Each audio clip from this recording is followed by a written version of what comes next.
Hello, everybody, and welcome to Tri-County Sasquatch Watch. My name is David Davidson Davies, and this is Donna Rochelle Davies. Hello. And this is going to be a different episode, okay? I know we left off with Dr. Wolfgang Coverston coming to the Americas, but this is a very important episode that we're going to do today because it has to do with or listener interactions. We have received a letter that even amongst all the others we receive, and folks, we receive a lot of them, which is why we do those year-end specials with all our listeners and then mid-year specials and quarterly specials. That way we can talk to our listeners. But this letter begs to be on the air immediately. Yes, it does. And so if you go to our website, SasquatchInYourHome 100%real.com, and click on the link for specials, you'll find these episodes there. And this is a very special one, and we just want to get it on the air as soon as possible. And this is a letter from one of our listeners. And, well, you know what? I'm just going to stop right there. And Donna Rochelle, I'm going to let you take over. So, Donna Rochelle, go ahead. Okay, like David Davidson Davies has just said, we done received a letter, and it was just incredible. I just don't even know how to describe it. So we're going to just start it out, It begins with, please keep my name anonymous. My name is Lynn. What? Did you just say her name? Oh, I am so sorry, Lynn. I'm so sorry. I apologize. Hang on. Let's keep going, okay, and I'll text her and ask her if she wants that removed from the broadcast. And rest assured, folks, we keep security very important. But if she says we can broadcast it, we'll just broadcast it. I am so sorry. I'm so sorry. Okay, my name is Lynn. Sorry about that, Lynn. I live in a small town where there is often nothing to do but gather with friends and family and go to the lake. As a woman who is fond of clothes, I have often been referred to as a bit of a fashionista due to my extensive wardrobe of lake wear. I mention this only because every year I count down the days where I can gather at the shores. This year, I had bought myself a new bikini. It was red, white, and blue, and it came with a matching cover-up. I was dying to show off along with my brand new matching cooler and collection of beer koozies. To say I was excited would have been an understatement. However, 2 days before I was to meet up with everyone, my fiance, JT, the love of my life, and date for the lake event, called up to say he had a terrible stomach bug and needed to call off our planned lake event, as he felt he needed to just stay at home and to please not come by to check on him as he was most likely contagious. I felt all the air leave me, as this was a huge disappointment, as you can imagine. I called up my best friend, Ray Jean. People refer to us as the Ray Rays. And she immediately offered to pick me up in her truck to go cruising out of town. At first I refused, but she just wouldn't let up. 45 minutes later, we were headed into town, and once there, decided to drop in at my cousin's business, Ronnie Ray's Beer Tap and Pool Hall, just to let off a bit of steam. Well, we weren't there more than 5 minutes when who should walk in but JT and that heifer, Haley Murdoch, on his arm.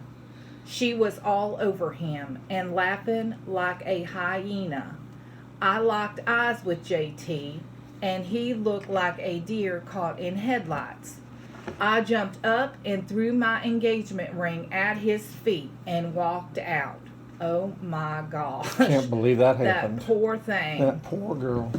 All those hours at Hensley Mall hanging out at K Jewelers just to pick out the perfect stone and setting went down the drain. I was so mad I could have spit fire, but Ray Jean said, let's just split this town and head out of Dodge. She said that Haley Murdoch had always been a heifer and always will be, and as for JT, he just lost the best thing he will ever have. So, my heart just goes out to her. It really David does. Davidson, oh it my really gosh. does. So, we went to my house, and my grandma and Ray Jean helped me pack up some stuff. We was headed to the mountains. Before I left the house, I grabbed that present I had bought for JT, as it was going to be given to him at the lake. The next day was to be his birthday. I shoved that present into my bag just for spite. There was no way in HE double hockey sticks he was going to get that Dremel 2000 I bought for him. I was going to give it to him at the lake party. But no, sir, that Dremel 2000 was now mine. After grabbing Ray Jean's things, we headed to Hoke Choke Mountain, and I put my phone on silent because JT was ringing that phone off the hook. He was leaving messages like, I am so sorry, I love you, let's try again, forgive me, messages till my voicemail box was all full up. About 2 hours into the drive, I'd had it up to here. So I called him back and said, too bad, and guess what? That Dremel tool you have been going on and on about, well, I bought it for you. And I was going to give it to you at the lake. But now I'm just going to keep it. Or maybe I'll just give it away to some other deserving man. Or throw it out the window. Or maybe I'll just give it to Ray Jean. I knowed that one hurt him because JT and Ray Jean can't stand each other. So the thought of her having his Dremel tool, I knowed burned him up inside.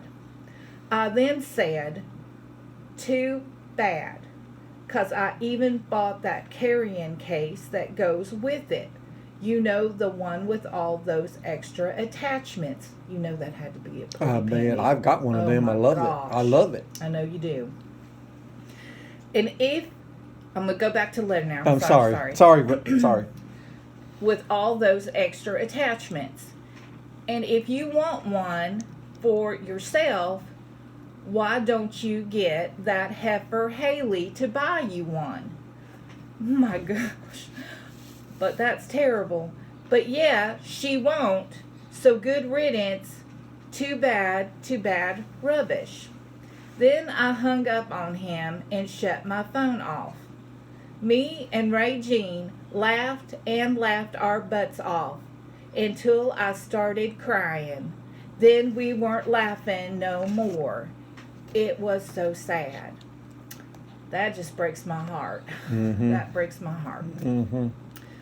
When we finally got to the mountain, instead of turning into the KOA campgrounds, Ray Jean made a left. I said, hey, you missed our turn. You know they've got pools and bathrooms in there. But she said, I know what I'm doing. I'm going to take us to my daddy's old hunting cabin where we can be away from people. So you can cry your eyes out and no one will be able to hear or see that. That's a good friend. It is, but that's dangerous too. Well, I know, but we don't know Anyway, that. go ahead. She didn't know that. They didn't know that. The thing is, that cabin is way back in the mountain where some people don't really like to go. And not easy to get to at all. Ray Jean said desperate times called for desperate measures, so we made our way as far as we could before we got to that place we had to park and head out on foot. We grabbed our gear and made it across the log bridge. Up ahead lay the cabin, and behind the cabin, the deepest, darkest part of the forest. Wow. Okay, I feel like I know where this is going. Exactly. Anyway, she goes on to say, but I felt that in my heart the light had already gone off inside of me, and this was exactly where I needed to be. We had to push the door in when we got there because Regine couldn't find the extra key that her dad had hid. Once inside, we started setting up camp and heated up some franken beans. I was starving by then, and it was good. I had a restless night and tossed and turned till the light crept in the windows. We stayed there a whole week, and it was the best time with Regine that I can remember ever having. Except, and this is why I'm writing to you. Oh boy, Here it I goes. think it's getting ready to happen. Here Okay. it goes. The day before we was planning to leave to head home, we decided to go on a hike. Just wanted to explore those mysterious woods.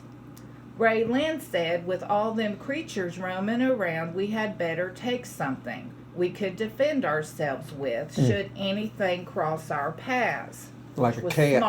smart. Says here that Lynn grabbed her dad's old shotgun, and while she was cleaning it in the corner, I decided to unwrap JT's, excuse me, let me go back. Lynn grabbed her dad's old shotgun, and while she was cleaning it in the corner, I decided to unwrap JT's present. I mean, my Dremel Tool 2000. I broke into the accessory pack to try the sander and the cutting blades.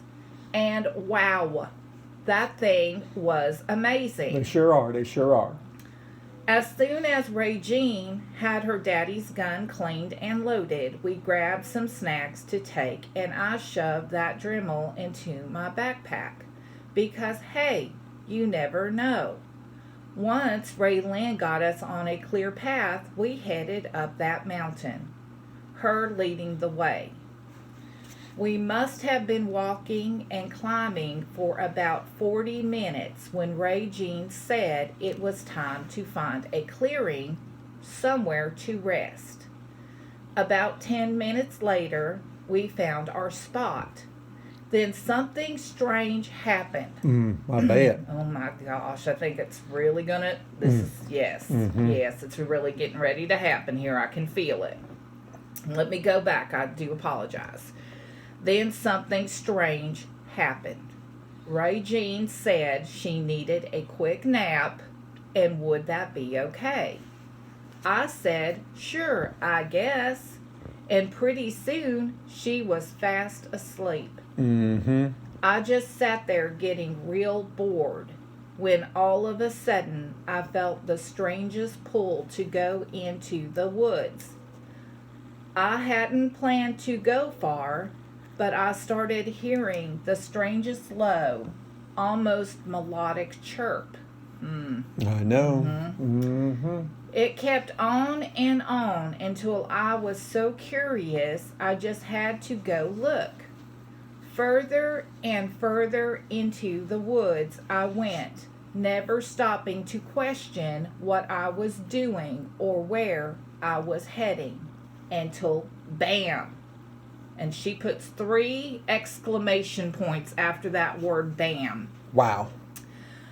I came face to face with the most horrible creature I have ever laid eyes on. Taller than you can even imagine, and eyes so wild, so penetrating, that I lost all sense of my sanity. Goosebumps. I tried to scream, but it was caught in my throat. I could not move. I was literally frozen, like a tire stuck in a mud rut. My mind was spinning, but my legs was going nowhere. Then the smell hit. It was so horrendous. It was like getting smacked in the face with a 2x4. My eyes and nose was stinging, but I couldn't even lift my hand to cover my nose. My goodness. In the next moment, I was being dragged through the trees and into a deepest, darkest cave. I was paralyzed with fear. And as I closed my eyes, waiting for this creature to end me, nothing happened. Wow. This is crazy. This is crazy. I finally opened my eyes, and they began to adjust to the darkness. That's when a small streak of light came through a spot on the cave wall. I could now see the creature hunched down and glaring right into me. Then a low moan filled the cave as I saw the creature beast raise his long, hairy arm to examine his animal paw man hand. I saw the source of his interest, a long, broken claw that seemed to be causing tremendous pain. It then jerked up its head. My goodness. And bellowed out the most god-awful roar in my ears I have ever heard. Now, I'm going to go back and read this because my heart is racing. I know.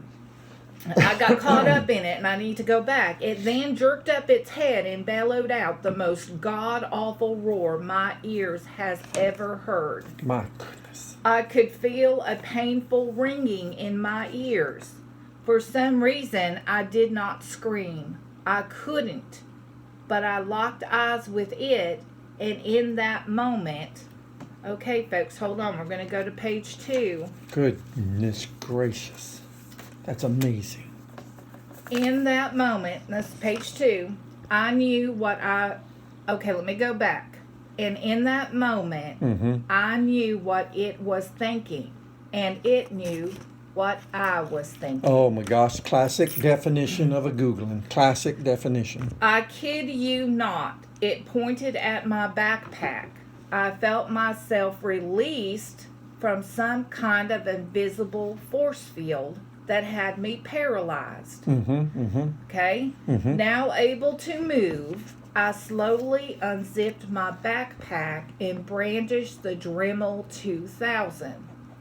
Its eyes flashed with understanding, and as I looked at the creature, my thoughts were, I know this is what you want. I can help you. Not a word was said, but I knew it knew what I was saying. Let me go back again. Wow. Not a word was said, but I knew it knew what I was saying.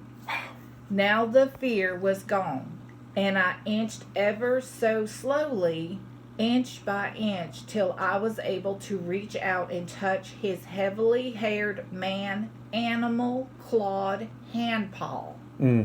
Our eyes locked, and with clear understanding, I began to file down his injured appendage, sculpting a reasonable yet attractive linked claw, something that I had learned in beauty school. I then went into my backpack and pulled out a small square package of a gauze with antiseptic. I think she's talking about those first aid things. That's what she said. I think like that. she probably carried one. Very smart of her. Very smart of her. All right. So this lady's not stupid. When she went into the woods, she made sure of that. Okay. I'm going to go back up here. So it says that she says, I went into my backpack and pulled out a small square package of gauze with antiseptic. The claw was clearly infected from the break that had happened. And I had filed it down earlier. As I dabbed the antiseptic to it, now I'm a little confused. Okay, so basically what she's saying is, let me go back here. The claw was clearly a bit infected from the break. Okay, so it had gotten infected when it when his claw had broken. Okay. And that she had filed that down earlier, but it still looked infected. Okay. So as I dabbed the antiseptic to its nail, it let out a raging howl of pain. Oh. The room went black. Whoa. Okay. It's crazy. Later, my friend found me in a clearing a few feet from where we had stopped to rest. She said that she was awoken with a start to some horrific noise. I'm going to go back and read that again. So wait a second. The room went black. Mm-hmm. And her friend finds her out in the clearing? Mm-hmm. Okay. All right. See what happened? You know what happened. Yes. Later, my friend found me in a clearing a few feet away from where we had stopped to rest. She said she woke with a start to some horrific noise, and seeing I was not there, raced into the patch of woods to find me. She said I was passed out in the clearing with my Dremel tool gripped in my hand. I tried getting up, but my energy had all been sapped. Then, as I came to, I remembered everything.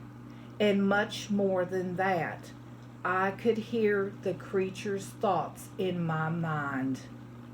It had set me free, but could only do so for a little bit of time, as it was giving me a running start. My goodness. Wow. I got goodness. chills. I grabbed Ray Jean's hand and we bolted down the mountain. The only thing I had in my hand anymore was my Dremel tool. I had an unconscious grip on it. We didn't even load the truck. We took off as fast as we could. I bet. I knew I should have died on that mountain, but that Dremel saved my life. I sometimes hear its thoughts from time to time, and I have knowledge of other things that perhaps you may one day want to meet with me to hear. Absolutely, we would. Absolutely. Raylyn, right now we want to tell you that we absolutely want to hear everything you have to say. We will have you on anytime you want, just so you know that. It says here, I'm going to reread that last thing. And I have knowledge of other things that perhaps you may one day want to meet with me to hear. Yes, I too was Googled and escaped subjugation. Wow. Add me to your list. Wow. Below is a poem I wrote after my experience. Wow. Okay, we're going to go take a look at your poem, Raylyn. Wow. Okay. This is the poem that Raylyn inserted behind her letter. Gentle steps, the crunch of leaves. What's that I smell a-blowin' in the breeze? That's no flower or acorn scent. That's the smell of danger, an impending hint. That it's time to go, must run, I think. But my mind's been Googled, and so there I sink. Deep into the cave I have been drug away, stuck in the blackness without words to say. Now nothing, no memory so cruel, to awaken in a clearing with nothing but my Dremel tool. That's 2 times my hair's been standing on end just there. Oh my gosh, Raylyn. Thank you so much for writing to us. I know that it must have been very difficult. I would very much like to speak with you more on this, and we absolutely will. We absolutely will. But we are way over time for this episode, folks. So we're gonna hold our comments to the next episode, the next time we do a special. And what we'll do is we'll talk about the video then. And we will talk to you and about this video then. Okay, we will call you. Okay, so my name is David Davidson Davies Jr. and this is Donna Rochelle Davies. And we believe. We believe.